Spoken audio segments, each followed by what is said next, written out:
나오신 분들은 다 침례를 받으셨지요? 아직 안 받으신 분들 계십니까? 가능하면 빠른 시간 안에 침례를 받으십시오. 신앙생활 가운데 이 침례가 굉장히 중요한 것이기 때문에 신앙생활을 시작했다고 한다면 가능하면 침례를 빨리 받는 것이 좋습니다. 침례교는 제가 잘 모르겠습니다만은 우리 제가 속한 합동측에서는 1년 되면은 세례를 이렇게 받습니다. 6개월 되면은 학습을 받고 1년 되면은 이제 세례를 받고 정상적인 신앙생활에 이제 들어가게 되는데, 침례를 받으셨는데 침례가 무엇인가라고 하는 사실을 모르시는 분 계세요? 아마 안 계실 것 같습니다. 다 아시겠지요? 근데 왜 또 잘 아는 부분인데 침례를 들고 나오느냐 그렇게 생각하실지 모르겠습니다만은, 우리 신앙생활 가운데 침례가 굉장히 중요하기 때문에 침례에 대해서 오늘 같이 한번 심도 있게 생각해 보는 것이 좋지 않겠는가 그렇게 생각이 들어져서 오늘 본문을 택해 보았습니다. 이제 본문을 우리가 함께 읽어 보도록 하겠습니다. 로마서 6장 3절로 9절입니다. 뒤에 나왔죠? 우리 다 같이 읽는데 우리 함께 읽어보겠습니다. 시작.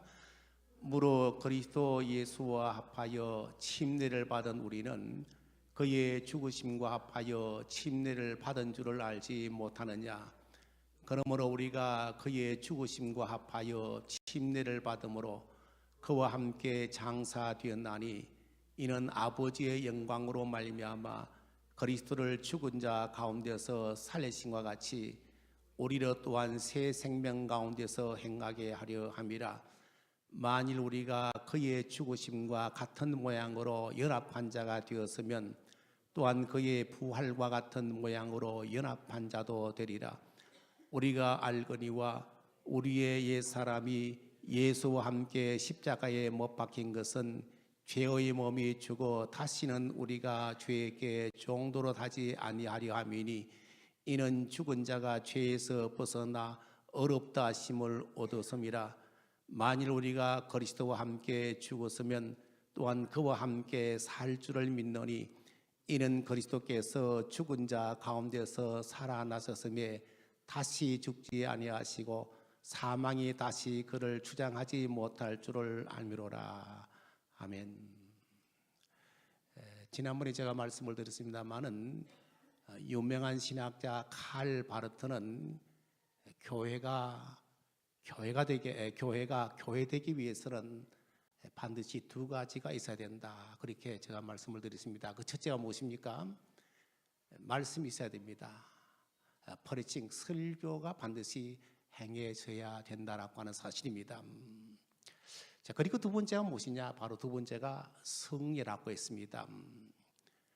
그러니까 교회는 말씀과 성례를 빼고는 그 이야기할 수가 없는 것이 바로 교회라고 하는 사실입니다. 성례라고 하는 것이 무엇인가 하면은 이렇게 정의를 했습니다. 하나님의 구원의 은혜를 유효하게 만드는 기독교의 종교 의식이라, 그렇게 하겠고요. 성 어거스틴은 이 성례를 이렇게 정의를 했습니다. 보이지 않는 실체에 대한 보이는 표지라. 보이지 않는 실체라고 했습니다. 우리 눈에 가시적으로 보이지 않지만은 실체적으로 있다는 것이죠. 그것을 보이게 하는 표지로 행하는 것이 바로 성례라, 그렇게 말씀을 했고, 이 정의를 오늘날까지 일반적으로 받아들여지고 있습니다.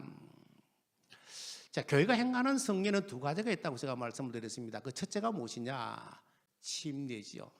침례가 첫째고 두 번째가 바로 성찬 예식이 되겠습니다. 성찬에 대해서는 제가 지난 시간에 말씀을 잠깐 드렸고요. 오늘은 침례에 대해서 잠깐 우리가 한번 생각해 보도록 하겠습니다. 자, 학술적으로 의미를 제가 말씀을 드리겠습니다. 침례의 성경적인 원어는 밥티스마입니다. 동사로는 밥티조라고 말하는데요. 이 단어를 직역하게 되면은 물 속에 잠긴다. 너무나도 잘 알고 있는 사실이죠. 물 속에 잠긴다 라고 하는 뜻을 가지고 있습니다. 자, 그런데 이 침례는 두 가지가 또 있죠. 어떤 것이 있습니까? 첫째는 물 침례가 있고 두 번째로는 성령 침례가 있습니다. 자, 물 침례라고 하는 것은 보편적으로 이렇게 이야기하고 있습니다. 하나님을 생명의 구주로 믿는 자들이 신앙 고백을 통하여 자기의 죄를 회개하고 예수 그리스도의 십자가의 피로 구속함을 받은 성도로 인정된 때에 신자된 표로 목사가 성부와 성자와 성령의 이름으로 주는 침례, 이걸 가리켜서 물침례라. 그 다음에 이게 이제 성령 침례가 있는데요. 이 성령 침례는 굉장히 복잡합니다. 그리고 학자에 따라서 여러 가지 풍부한 의견들이 많기 때문에 또렷하게 어떤 정의를 내리기가 상당히 힘든 부분이 아니겠는가, 그렇게 생각이 들어지는데요. 그래도 우리가 정의를 한다고 한다면 저는 두 가지를 생각해 볼 수가 있습니다. 첫째는 존 스토터 박사님이 정의를 내리신 부분이 있습니다. 이분은 어떻게 하겠는가 하면요, 성령의 침례는 성도가 거듭나게 되는 최초의 은사요 보편적인 은혜라, 그렇게 정의를 했습니다. 그러면서 하는 말이 물 침례는 구원의 상징으로, 그리고 물 침례는 구원의 상징으로, 그리고 성령의 침례는 그 실체라, 그렇게 말씀을 하셨습니다. 그 다음에 이 한국 교회의 이 성령론에 대해서 굉장히 말이 많습니다. 이것 때문에 또 이단들도 많이 생겨나고요. 그렇기 때문에 1992년도에 고신대학에서 교수에 의해서 문제가 한번 발생한 일이 있습니다. 특별히 그 성령론에 대해서 문제가 발생했는데, 그 가운데서 성령 세례에 대해서 문제가 발생해가지고 고신총회에서 그 교수협의회에다가 의뢰를 했습니다. 성령 세례가 무엇이냐라고 하는 것을 학자들이 공통적으로 연구하셔가지고 1993년도에 고신총회에 발표를 하라, 그렇게 해가지고 그 당시에 심도 있게 연구해가지고 교수회에서 결론을 내려가지고 1993년도에 고신총회에 이것을 발표한 내용이 있습니다. 이것이 상당히 아마 의미가 있어요. 저는 이것이 가장 마음에 와닿지 않겠는가, 그렇게 생각이 들어집니다. 자, 성령의 세례라고 하는 것이 무엇이냐? 성령께서 죄인의 마음속에 들어오셔서 그로 중생케 하시고 예수를 주로 믿게 하시며 하나님을 아바 아버지라 부르게 하는 신앙생활의 시초에 놓인 사건이다. 그리하여 우리 안에 들어오신 성령께서는 우리 안에 거주하시며 우리와 더불어 사시며 영원히 우리와 함께 계신다. 자, 그런 점에서 성도의 몸은 성령의 전이며 하나님께서 값으로 사신 것이라고 한다, 이렇게 총회에 보고를 한 바가 있습니다. 자, 학문적으로 이 정도만 우리가 생각하시면 될 것 같고요. 자, 오늘 여기 본문에 보면요, 이렇게 나와 있습니다. 3절에 보니까 무릇 그리스도 예수와 합하여 침례를 받은 우리는 그의 죽으심과 합하여 침례를 받은 줄을 알지 못하느냐, 그렇게 말씀했습니다. 여기 보면요, 예수 그리스도와 합하여 침례를 받은 우리라고 했습니다. 제가 오늘 본문 제목을 바로 예수와 합하여 침례를 받은 우리라, 이렇게 제가 제목을 정해 보았습니다. 자, 합하여 침례라고 했습니다. 침례가 무엇인가 하는 것을 우리가 성경적으로 좀 풀이해 볼 필요성이 있습니다. 구약시대에는 침례에 대해서 세 가지의 모형이 있습니다. 구약과 신약은 사실 뗄래야 뗄 수가 없지요. 지난번에 목사님께서 말씀을 하셨습니다만은 구약과 신약은 절대로 뗄래야 뗄 수가 없습니다. 그래서 보편적으로 구약은 그림자라, 신약은 실체라, 그렇게 말씀을 많이 하고 있습니다만은 저는 이렇게 한번 생각해 봤습니다. 영화로 우리가 비교를 해본다고 한다면 구약은 화면이고 신약은 도끼, 음성이다, 이렇게 아마 저는 한번 생각해 봅니다. 음성이 안 나오고 그냥 그림만 쭉 나가면 그 내용이 무엇인가는 사실 전혀 알 수가 없습니다. 근데 거기에다가 뒤에 사람 언어가 포함되어 버리면 그 전체의 내용을 윤곽을 정확하게 알 수가 있지 않습니까? 그래서 구약으로 보면 영화로 본다고 한다면 구약은 화면이고 신약은 음성이다. 그런 측면에서 신약과 구약을 합해야만 그 사건에 대한 것을 정확하게 이해할 수가 있다. 저는 그렇게 생각을 해봅니다. 침례에 대한 세 가지 모형인데 그 첫 번째 모형이 무엇인가 하면 바로 노아 홍수의 사건입니다. 노아 홍수 사건이 어떤 사건이에요? 자, 구약적으로 보면 그냥 노아 홍수 사건이에요. 하나님이 인간을 만들어 놓으셨다고 하는 사실 자체에 참 마음이 아팠던 모양 같아요. 그래서 이제 심판하셨지요. 그 사건이다 우리가 보편적으로 그렇게 생각이 쉽습니다만은 신약을 보면은 정확하게 이 내용을 알 수가 있습니다. 노아 홍수 사건을 사도 베드로는 이렇게 해설했어요. 베드로전서 3장 20절로 21절에 보면 이렇게 기록했습니다. 그들은 전에 노아의 날 방주를 준비할 동안 하나님이 오래 참고 기다리실 때에 복종하지 아니하던 자들이라. 방주에서 물로 말미암아 구원을 얻은 자가 몇 명뿐이니 겨우 8명이라. 물은 예수 그리스도께서 부활하심으로 말미암아 이제 너희를 구원하는 편이 곧 침례라. 이는 육체의 더러운 것을 제하여 버림이 아니요 하나님을 향한 선한 양심의 간구니라. 구약만 놓고 보면은 노아 홍수의 사건은 단순하게 하나님께서 죄범한 인간을 심판하신 하나의 과정으로만 생각이 쉽습니다만은 신약의 사도 베드로는 이 사건을 달리 해석하고 있습니다. 노아 홍수 때에 구원 얻은 사람 몇 명이에요? 8명이 구원 얻었습니다. 노아의 가족 8명만 구원함을 받았지요. 자, 그런데 그 노아의 가족이 홍수 때에 멸망하지 아니하고 살아난 방편이 무엇입니까? 8명이 어떻게 살아났어요?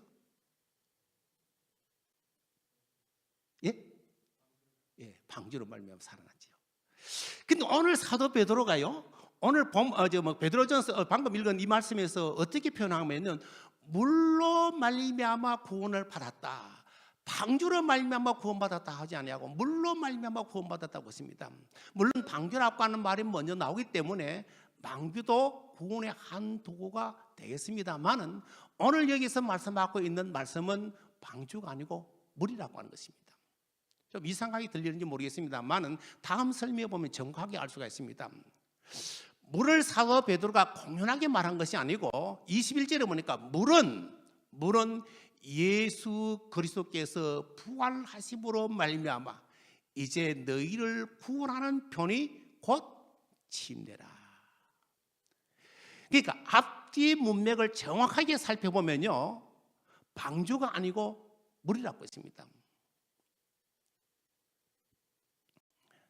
그렇다면은 물을 강조할 때 어떤 의미로 이 물을 강조했느냐, 사도 베드로가 물을 강조했느냐라고 하는 것이 설명되어지지 아니할 수가 없습니다. 비가 많이 내렸습니다. 완전히 지구를 다 엎었지 않습니까? 덮었지 않습니까? 그래서 완전히 덮었기 때문에 지구에 있는 어떤 사람도 살아날 수가 없습니다. 생물이고 동물 하나도 살아날 수가 없는 것이죠. 물이 완전히 차졌기 때문에 다 죽었습니다. 근데 다 죽은 줄 알았는데 비가 그치고 점점 물이 빠지고 난 후에 물이 마르더니 방주 하나가 딱 나타나는데 그 방주 안에서 사람이 8명이 살아나오더라 이겁니다. 나오더라.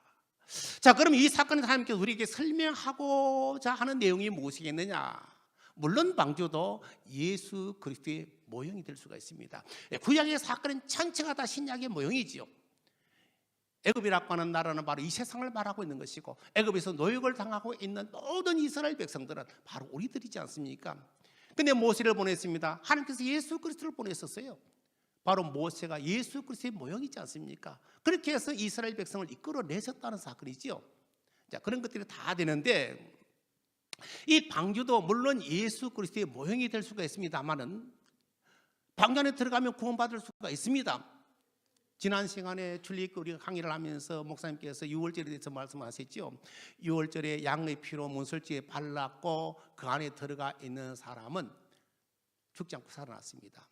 다 생명을 유지한 것과 마찬가지로 방주 속에 들어가면은 물의 심판을 면할 수가 있다라고 하는 의미를 주고 있습니다만은 그런데 사도 베드로가 이 구약의 사건을 놓고 베드로전서에 이렇게 말한 부분은 다른 데에 의미가 있다는 것입니다.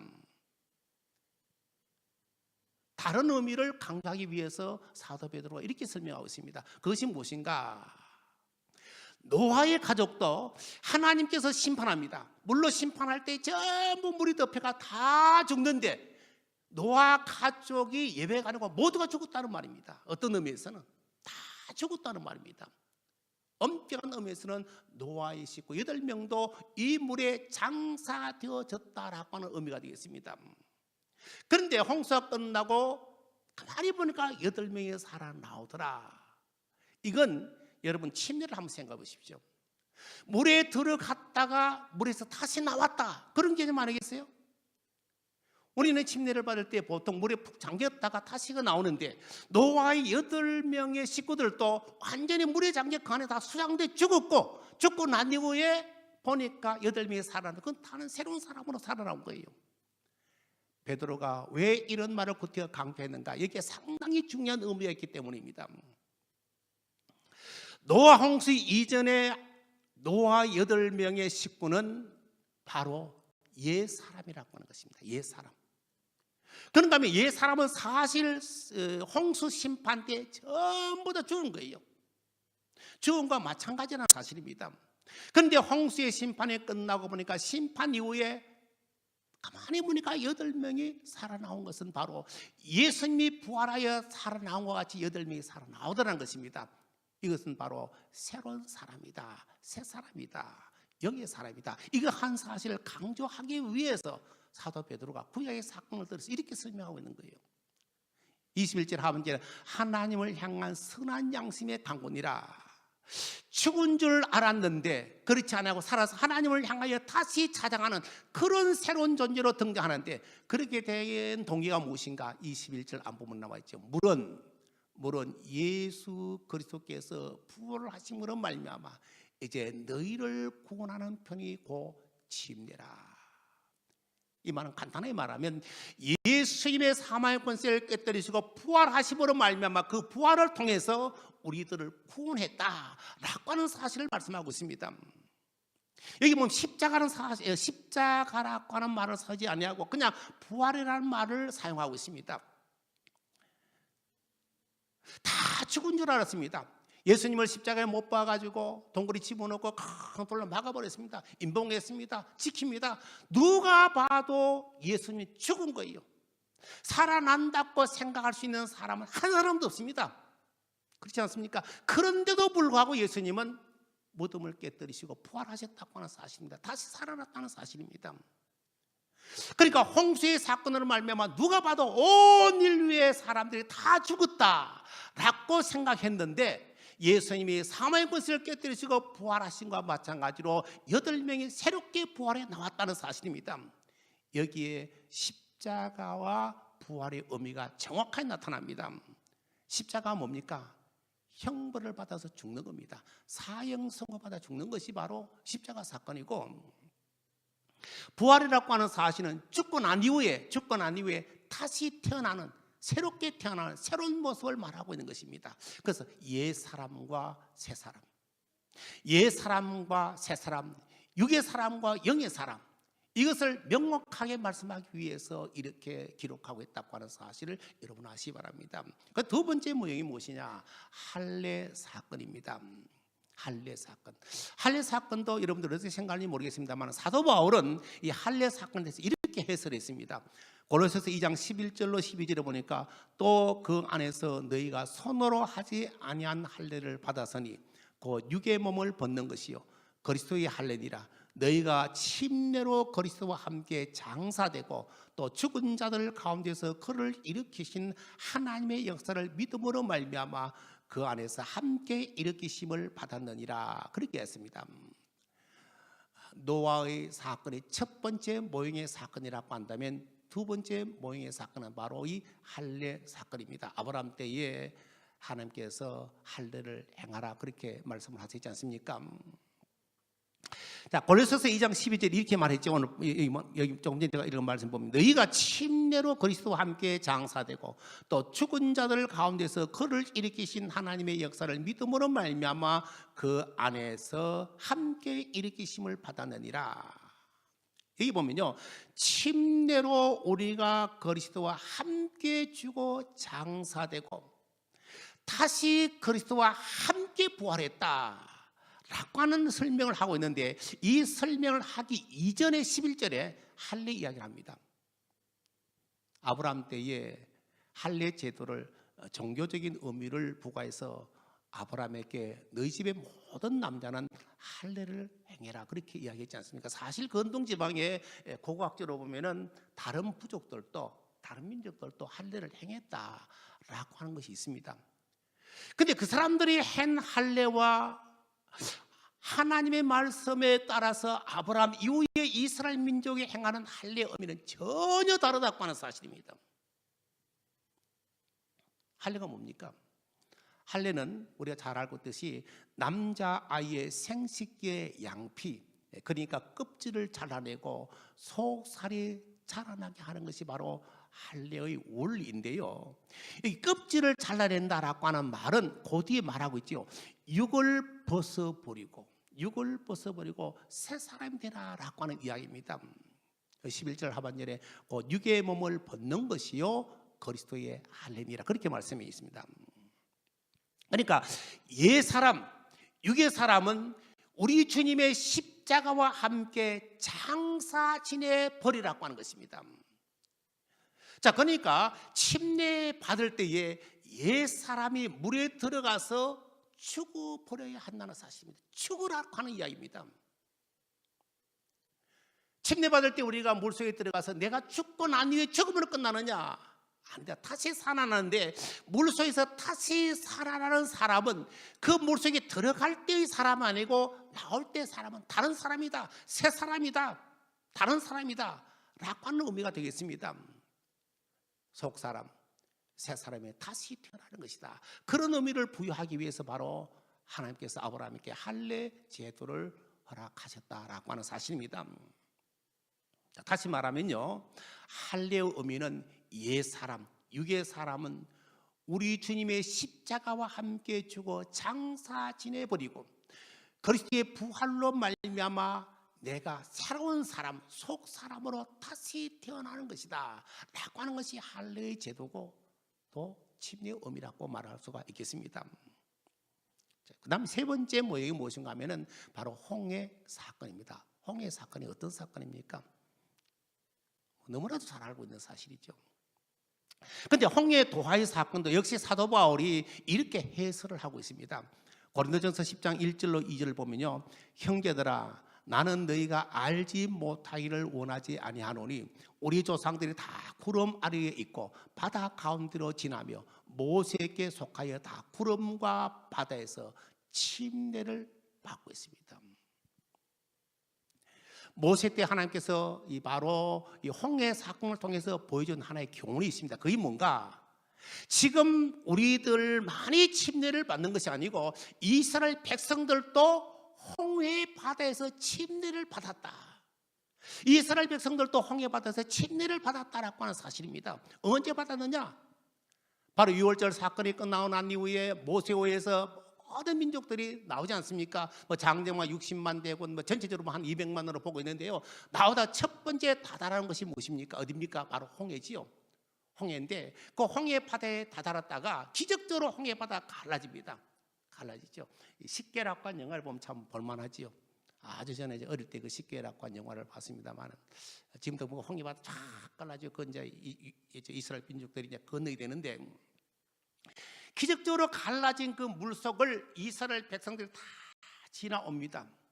물론 지나올 때에 그 민족들에게 물이 몸에 닿았던 건 아닙니다. 하나님의 기적으로 말미암아 물이 갈라졌고 그 땅을 맨 땅같이 건너오게 됩니다. 그런데 여기 보면요, 어떻게 설명하고 있는가 하면은 여기에서 물이 갈라지게 섰던 이스라엘 백성들과 물이 갈라지고 홍해 바다를 건너와서 이 언덕에 왔고 거기에서 출발해가지고 가나안 땅에 들어갔던 이스라엘 민족과는 다르다는 겁니다. 이 사건을 이렇게 설명했습니다. 위에는 구름이 있죠, 아래는 홍해 바다인데 구름이 수분으로 만들어졌기 때문에 아마 표현을 그렇게 했는지 모르겠습니다만은 위에 구름과 밑에 바다를 침례의 상징으로 설명했다고 하는 사실입니다. 침례의 의미로 설명했습니다. 그러니까 이스라엘 백성들도 어떤 의미에서는 홍해바다에 다 수장돼 죽은 거예요. 그런데 이 이제 홍해바다를 건너고 이쪽에 섰던 이스라엘 백성들은 옛날에 애굽 땅에 있었던 이스라엘 백성들이 아니라는 사실입니다. 그 사람들은 바로 홍해바다에 다 수장돼 죽어버리고 새롭게 태어난 새로운 이스라엘 민족이라 그렇게 설명합니다. 그래서 침례를 받았다. 이런 과정, 구약의 모형을 보면요, 현재 내가 침례를 받는 것을 아마 접목시켜 볼 수가 있을 것입니다. 자, 이렇게 세 가지 예표와 함께 오늘 본문을 중심으로 해서 제가 이 침례의 의미 이렇게 한번 기록해 봤어요. 뭐 더 아는 사실이 있습니다만 제가 한 건 이렇습니다. 침례라고 하는 것이 무엇인가? 그리스도와 연합하여 옛 사람은 그리스도와 함께 십자가에 죽어 장사 지내버리고 예수 그리스도의 부활로 말미암아 내가 새 사람, 속 사람 혹은 영의 사람으로 그리스도와 함께 다시 태어나는 것이다. 이렇게 제가 그냥 이렇게 만들어 봤어요. 아마 정확할는지 모르겠습니다만 우리가 침례라고 하는 것은 바로 예수님의 십자가 사건, 부활 사건과 함께 동참하는 사건이기 때문에 제가 이렇게 이제 연결해 봤는데요. 여기 보면 이제 참 중요한 사건이 뭔가 하면 그리스도와 연합한다는 겁니다. 연합한다. 이게 오늘 본문 쭉 한번 제가 띄워보지 못하 집에 가서 한번 보십시오. 오늘 3절에 보면 이렇게 기록했습니다. 무릇 그리스도 예수와 합하여 침례를 받은 우리는 그의 죽으심과 합하여 침례를 받은 줄을 알지 못하느냐 그렇게 했고요.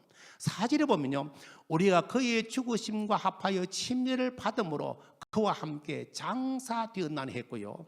5절에 보니까 만일 우리가 그의 죽으심과 같은 모양으로 연합한 자가 되었으면 또한 그의 부활과 같은 모양으로 연합한 자도 되리라 그렇게 했고요. 8절에 보니까 만일 우리가 그리스도와 함께 죽었으면 또한 그와 함께 살 줄을 믿노니 그렇게 하겠습니다. 자, 이 구절들을 보면요, 여기 합하여라고 했고요, 연합하여라고 했고요, 함께라고 했습니다. 이 단어는 뭘 말합니까? 바로 예수 그리스도와 하나가 되는 것을 의미하고 있습니다. 예수 그리스도와 하나가 된다고 하는 것은 굉장히 중요한 의미가 있습니다.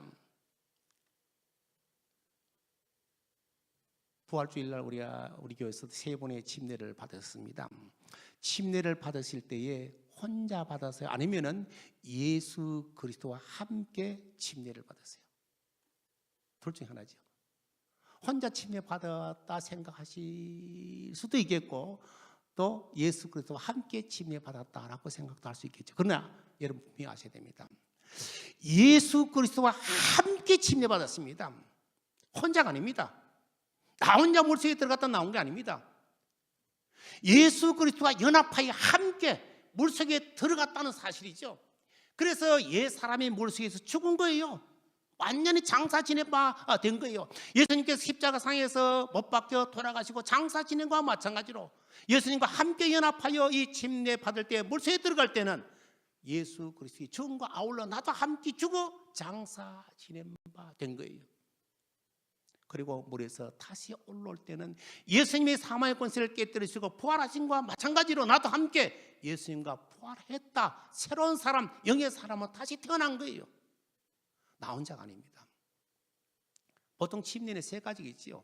몸 전체가 물속으로 들어갔다 나오는 침수례가 있고, 머리에 물을 부어 흘러내리도록 하는 관수례가 있고, 머리에 물을 뿌리는 살수례가 있는데요, 우리 한국교회에서는 보통 침수례의 약칭인 침례와 살수례의 약칭인 세례를 통칭해서 사용하고 있습니다. 2가지로 생각하는데 사실은 3가지가 있습니다.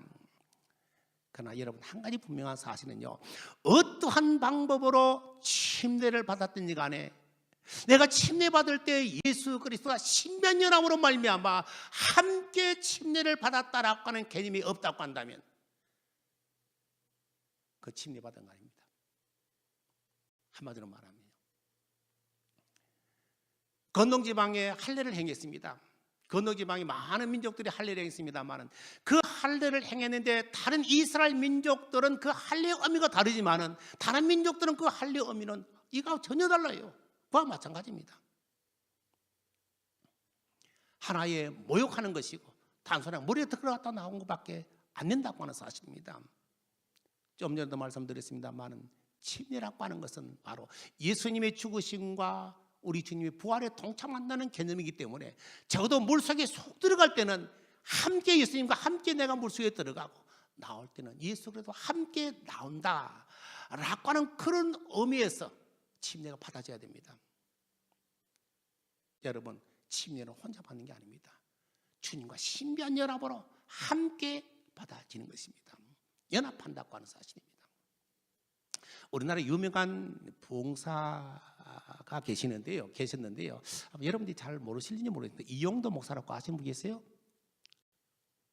나이 많은 분들은 아실지 모르겠습니다만 아주 선풍적인 인기를 끌었던 부흥사 목사님이십니다. 감리교 목사님이신데요. 협산신학교 출신인데 이분이 그 학교 다닐 때에 그 연극 가운데 예수님의 역을 하면서 큰 은혜를 받아가지고 아주 그 부흥사로 나가면서 선풍적인 인기를 끌었던 분인데 이분이 예수님까지 33살에 돌아가셨어요. 근데 결국 그 아주 그 묘한 한국교회의 그 흐름 때문에 이분이 결국 이단으로 추방되기도 했습니다만은 다시금 이제 새롭게 이분에 대해서 이제 조명을 하고 있는 그런 상황입니다.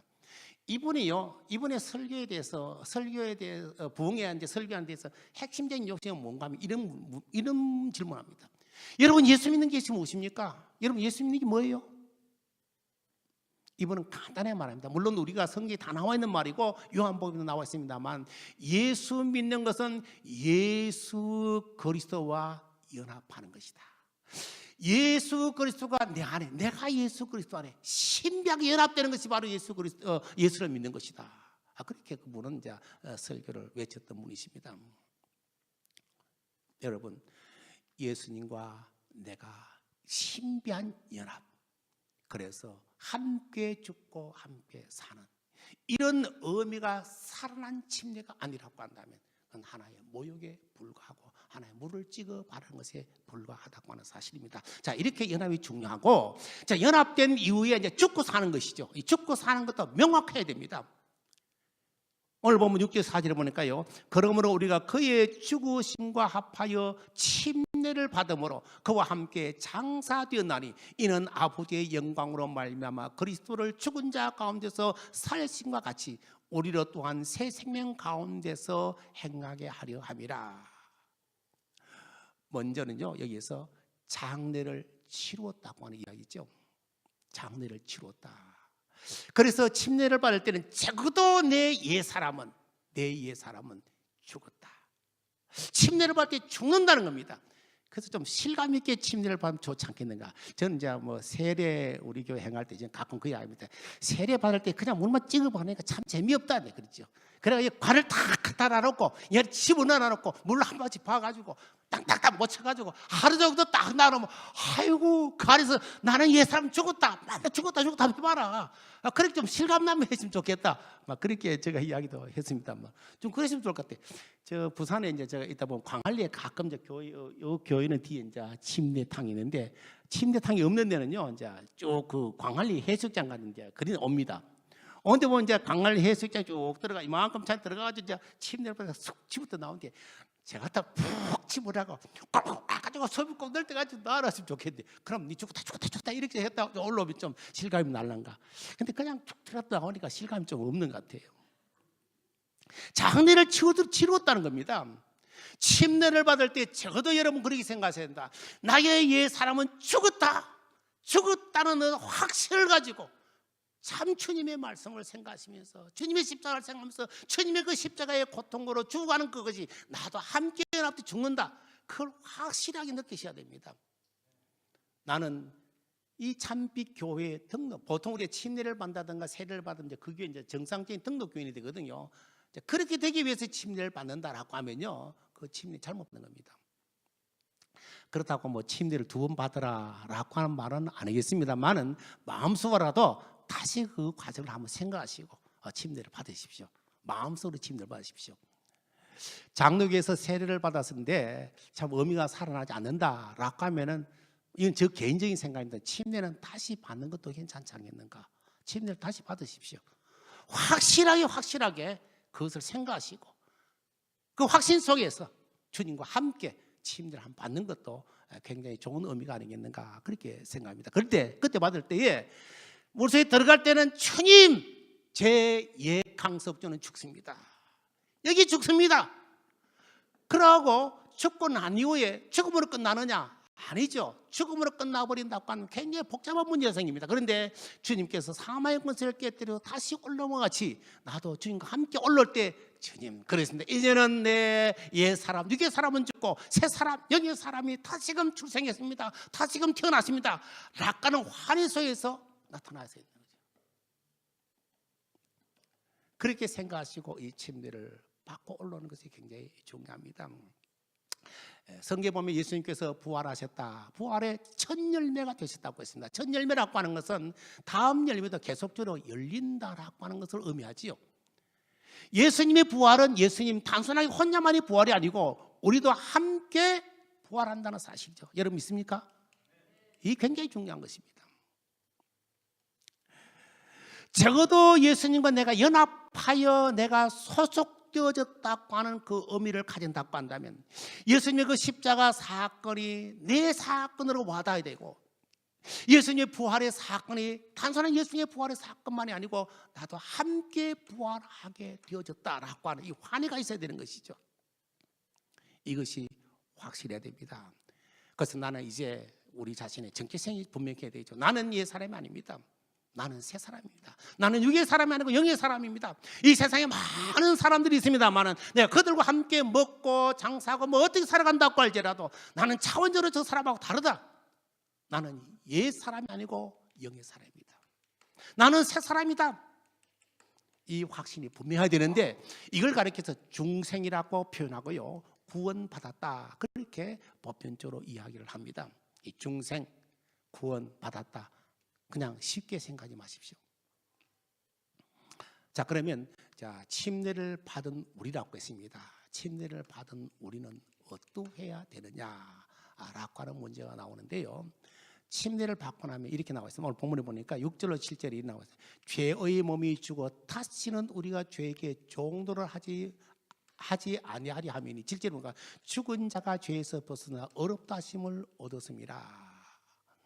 육의 사람은요 사형 집행을 받았기 때문에 그것으로 하나님께서 나에게 가해진 형벌은 끝났다라고 하는 확신이 있어야 됩니다.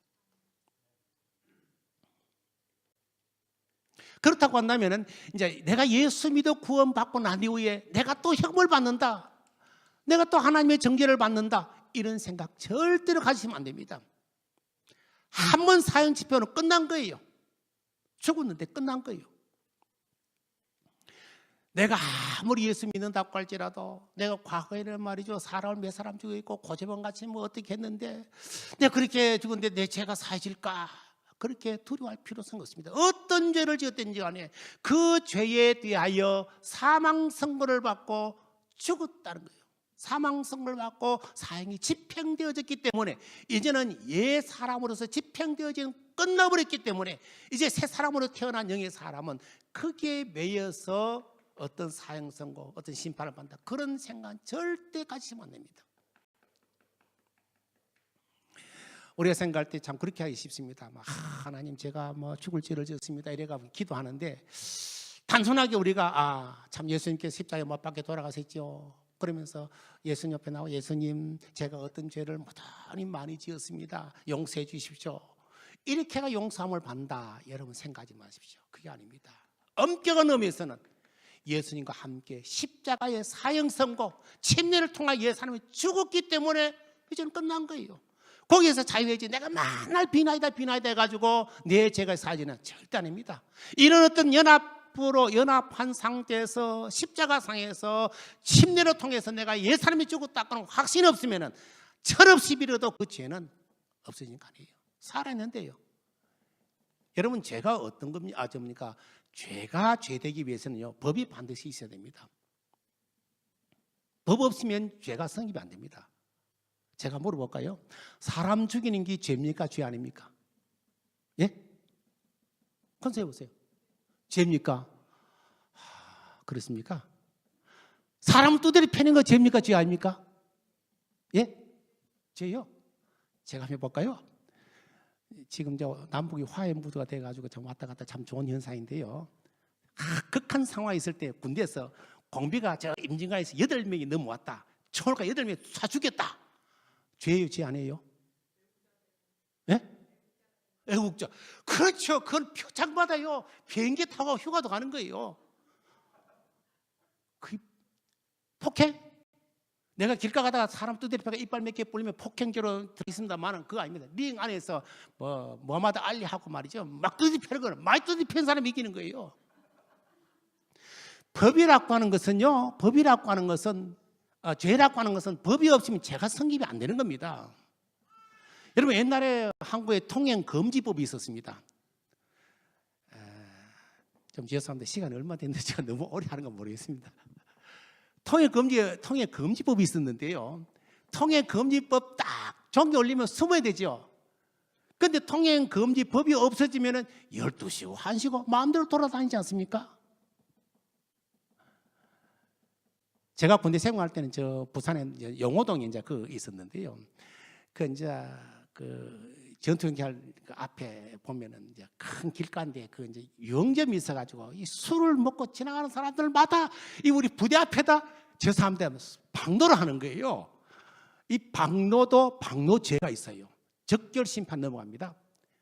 그러나 하도 찌렁내어 나가지고 앞에 세워놓고 지나가도 오줌 누는 사람한테 잡아가지고 전부 다 보내버렸어요. 깜빡이 넣어버렸어요. 그런 일인데 이 법이 없으면 안 되는 거예요. 지금요. 그런데 두 가지 알아야 되는 게 법이 있는데 법은 살아있어도 사람이 죽으면은 그 법이 효력이 있다 해도 그 사람하고는 해당이 없습니다. 노무현 대통령도 자살해버리죠. 그럼 종결 끝. 안 하는 거예요. 끝나는 거예요. 모든 죄는 법이 있어야 됩니다. 그래서 로마서의 서두에 보면요. 온 인류가 다 죄인이라고 하는 사실을 어떻게 했는가 하면요. 법으로 따집니다. 사람에게 뭐가 입었냐? 우리는 뭐 해줬어요? 양심의 법을 줬습니다. 율법을 주었지만 율법으로 심판하고 그렇게 없는 사람 우리에게는 바로 양심의 법을 줬기 때문에 양심의 법으로 심판한다. 그래서 모든 인류는 다 죄인이다. 그렇게 이야기하고 있습니다. 그러므로 여러분 법은 살아있다고 할지라도 내 이의 사람은 죽었기 때문에 그와 아무런 관계가 없습니다. 그렇기 때문에 자유하십시오. 이제는 환희를 느끼셔야 됩니다. 다시금 내가 그 심판에 대해서 내가 죽는다. 사형통보한다. 그런 이야기를 하시면 안 됩니다. 완전 자유하셔야 됩니다. 자, 그렇게 하다가 두 번째 뭔가 하면은 자, 그러므로 말미암아 죄가 왕노릇하지 못하게 해야 됩니다. 6절에 보니까 우리가 알거니와 우리의 옛 사람이 예수와 함께 십자가에 못 박힌 것은 죄의 몸이 다시는 우리가 죄에게 종노릇하지 아니하려 함이라. 12절에 보니까 그러므로 너희는 죄가 너희 죽을 몸을 지배하지 못하게 하여. 한글 개혁판에 보면요. 그러므로 너희는 죄로 너희 죽을 몸에 왕노릇하지 못하게 하여. 그렇게 했습니다. 왕은 지배자입니다. 생사를 마음대로 결정합니다. 그러므로 만일 죄가 나의 왕이 되어 있다고 한다면 나는 그 죄의 명령에 철저하게 복종해야 됩니다. 지금 노예의 제도는요, 아마 여러분들이 생각을 못합니다. 노예는 과거에는 말하는 짐승에 불과했습니다. 말하는 짐승. 자유라고 하나도 없습니다. 여러분 분명히 기억하시기는 옛 사람을 지배하는 죄의 왕이 명령한다고 할지라도 여러분은 모두 침례를 받아가지고 옛 사람은 다 죽었습니다. 관계 끝난 거예요. 빠이빠이. 너하고 나하고 관계없어. 이제는 죄가 나의 왕이 아니고 내가 누구의 왕이 내가 누구를 모시고 있는 신하요? 바로 예수 그리스도가 나의 왕이 되어 있다는 거예요. 그렇기 때문에 꼭 기억하셔야 되는 것은 절대로 죄가 우리 자신에게 왕노릇 하지 못하게 해야 된다. 근데 이제 내가 죽었다가 다시 살아났다고 할지도 내 자아가 죽느냐라고 하는 개념을 또 다시 우리가 생각해야 됩니다. 그 시간 맞아서 할 수가 있겠고요. 그러나 어쨌든 우리가 현실에 살아가기 때문에 계속해서 이제 이 죄가 왕노릇 하려고 이제 우리를 덤벼올 때마다 여러분 생각하십시오. 요놈아 강석처럼 자신이 옛날 죽은 놈이 뭐 다시 살아나 이래 팍팍 밟아버려야 됩니다. 안 밟으니까 지금 문제가 생기는 거예요. 지금 한국 교육 좀 죄송합니다만은 왜 그런 사건들이 자꾸 일어나는 거예요? 너는 죽었는데 그 욕심들이 자꾸 나고 팍팍 고개를 드니까 문제가 생기는 거예요. 그때마다 발로가 밟아버렸어요. 이 죽인 놈아 죽어지 이래 밟아버려 해야 되는데 그게 안 되는 거예요. 왕노릇 하지 못하게끔 분명히 하시기 바랍니다. 그 다음에 이제 세 번째가 이제 몸의 사익에 순종하는 법이 안 된다 했고, 그 다음에 마지막으로 자신을 하나님께 온전히 드린다는 것이 이제 나와 있습니다. 13절에 죄께 드리지 말고 하나님께 온전히 드리라. 여기 드린다고 하는 말의 어근은 곁에 선다라고 하는 말입니다. 곁에 선다. 죄의 곁에 서든지 아니면 하나님의 곁에 서는데 우리는 죄의 곁에 설 수가 없죠. 끝났기 때문에. 그러면 하나님의 곁에 서야 되는데 자꾸 죄의 곁에 섭니다. 죄의 곁에 서면 어떻습니까? 연탄하고 옆에 있으면 연탄이 묻어가지고 결국 검정색이 될 수밖에 없습니다. 하나님 곁에 서면 어떻습니까? 성결하고 거룩고 하나님의 그 아름다운 모습을 닮아가며 그렇게 되지 않습니까? 곁에 서셔야 됩니다. 그래서 바울은 이야기했습니다. 하나님 곁에 서라. 하나님 곁에 서라고 우리에게 말씀하고 있습니다. 하나님 곁에 서는 것이 여러분 참된 헌신이라고 하는 사실을 여러분 믿으시기 바랍니다. 사랑하는 성도 여러분, 여러분들은 이미 침대로 말미암아 육의 사람이 죽었습니다. 살아있다고 생각하지 마십시오. 가끔 죽은 내 옛 사람이 살아날 때가 있습니다. 그때 밟아버리십시오. 우리 교인의 청년 한 분의 아버지가 그 이야기 하시더라고요. 목사님, 우리 아버지가요 하나님이 너무 잔인하대요. 왜 잔인하냐? 구약 성경 읽어보니까 막 죽이되 아주 처참하게 죽이라고 나와 있거든요. 그러니까 너무 잔인하대요. 그 다 영적으로 보니까 그렇죠. 자, 여러분, 그런 마찬가지입니다. 육의 사람이 내 앞에서 끄떡끄떡 살아가지고 어떻게 내 자신을 지배하려고 할 때마다 밟아버리십시오. 이 강석조, 니 죽은 놈 아니냐 말이에요. 왜 살아나니? 하면서 막 밟아버리십시오. 요거 3초 딱 생각하고 밟아버리면요 달라집니다. 밟아버리십시오.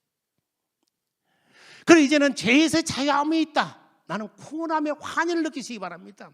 내가 세상 사람들과 함께 살아간다고 할지라도 나는 너희들과 전혀 차원이 다른 사람이다. 나는 영에 속한 사람이고 하나님의 나라의 사람으로서의 삶을 살아간다. 긍지를 가지고 살아가시기 바랍니다.